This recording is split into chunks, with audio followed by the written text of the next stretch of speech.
Lost and found. Lost and found. We celebrate on this day St. Patrick, and yes, it's supposed to be fun, but it's also something of a reclamation project. Like so much in life, something worthwhile devolves over time until there's nothing left but myth and fluff. In the case of Patrick, it's the story of a great man whose life was truly an adventure, becoming nothing more than an excuse for a party. And by the way, nothing wrong with the party. I like parties. We probably need more parties in our lives, but we can have the party without losing something precious. Lost and found in many ways defines Patrick. He was lost, stolen by the Irish from his native Britain and made into a slave in Ireland. There he tended sheep, and there he came to faith.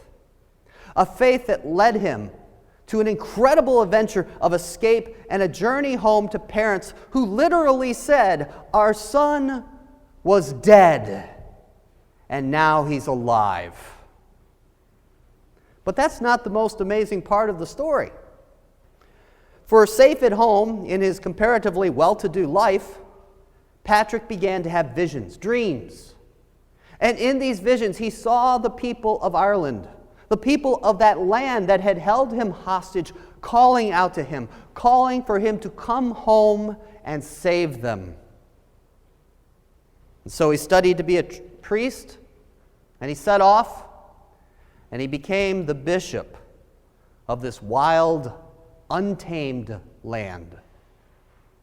And you have to think that in the hearts of his parents, they were thinking, he's lost again. But of course he wasn't. Despite the danger, despite the hardships, Patrick persisted in preaching a gospel of love, and because of his presence, the land of Ireland truly was changed forever. A land that had been so harsh found the peace of Christ. A land that had been lost was found. Of course, our tendency as we hear this story of Patrick or the story of the prodigal son might be to identify with those who are already following the truth. We look at the Irish people Patrick evangelized, a rough lot to be sure, and we might find ourselves identifying more with the Christianized British.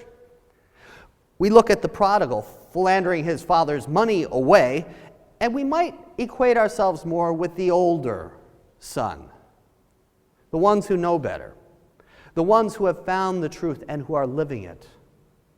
So we feel the good son's anger when he refuses to go into the party, when he says, "I've always been here for you and always have done what you have asked." We are more apt, perhaps, to excuse the actions of the Christianized British, who actually often acted much like the Druids in Ireland, sneaking into Ireland to steal slaves or just exact revenge because they were on the side of God. We fail to see that sometimes, even when we're found, part of us is lost. And this fact is most often revealed when we start to go on about what we deserve. Look at the words of the son who remained behind. Look at the anger in these words. "Listen, for all these years I have been working like a slave for you." Look at the perception of a slight.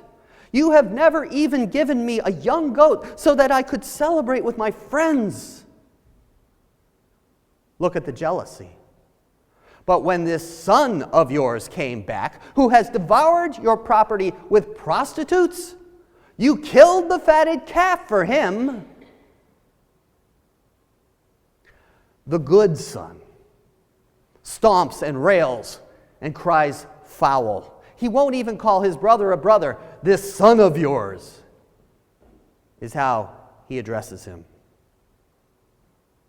But look at the words of the father. "Son, you are always with me, and all that I have is yours.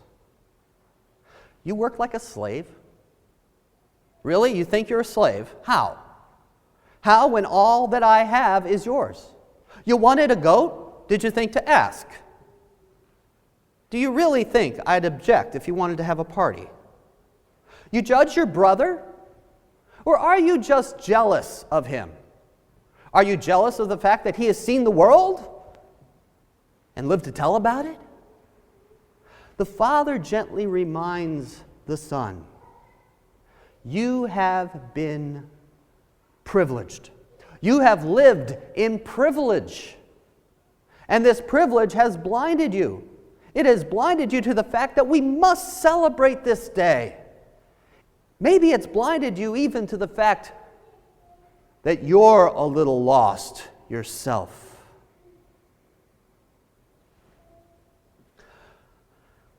A funny thing would happen to Patrick later in his life.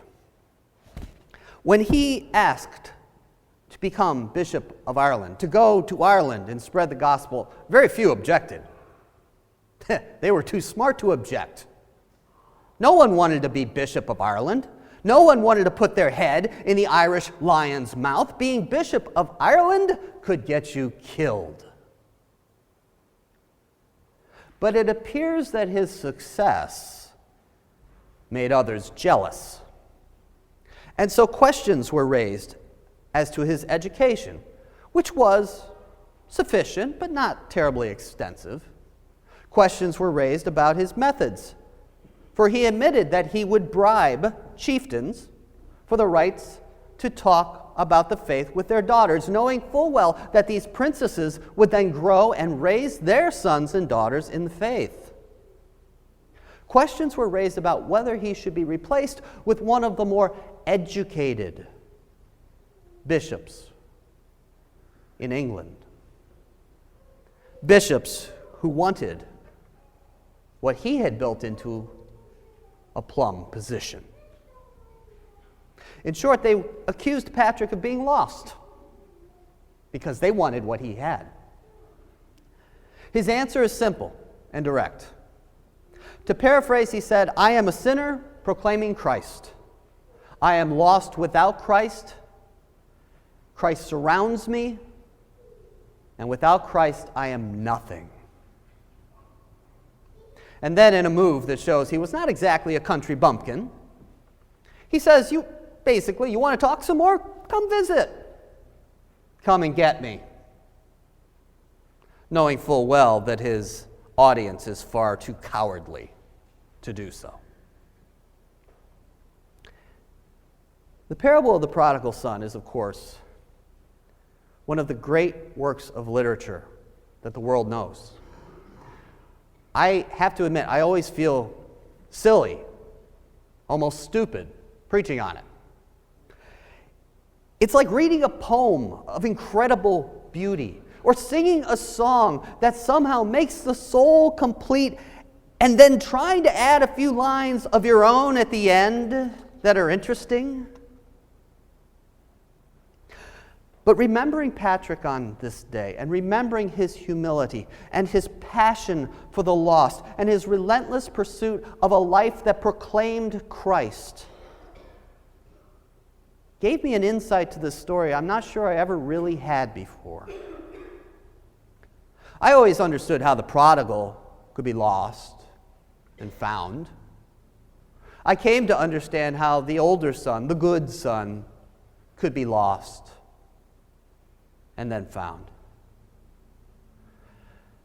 But I never really understood that the father is lost. Now remember, in the story, it says, but while he was still far off, his father saw him and was filled with compassion, and he ran and he put his arms around him and he kissed him. Remember that, and then remember that the head of a household never ran. People ran to him. Running meant lifting up your robes, exposing your legs. And Jesus insinuates that the Father does all of that and runs for all to see, shamelessly, without any sense of preserving his pride. He runs to the Son and he grabs him and he kisses him because the Father's lost. He is lost without him. Patrick's great strength was in his longing to save the lost and in his realization that he was lost and that he would always be lost without Christ. The parable of the prodigal son tells us that we mean so much to God that without us, God is incomplete. If you need a reminder of your worth today, consider that. When we have made mistakes, when the journey leaves us lost and beaten, when we feel like we have no choice but to give up, someone is running to us. When we feel angry and slighted, when we feel that we aren't getting our due, that life just isn't fair, someone is running to us. When we are lost, no matter what the circumstances that have brought us to this point, someone is running to us. We are found because God needs to find us. Consider this and live in the knowledge of your worth.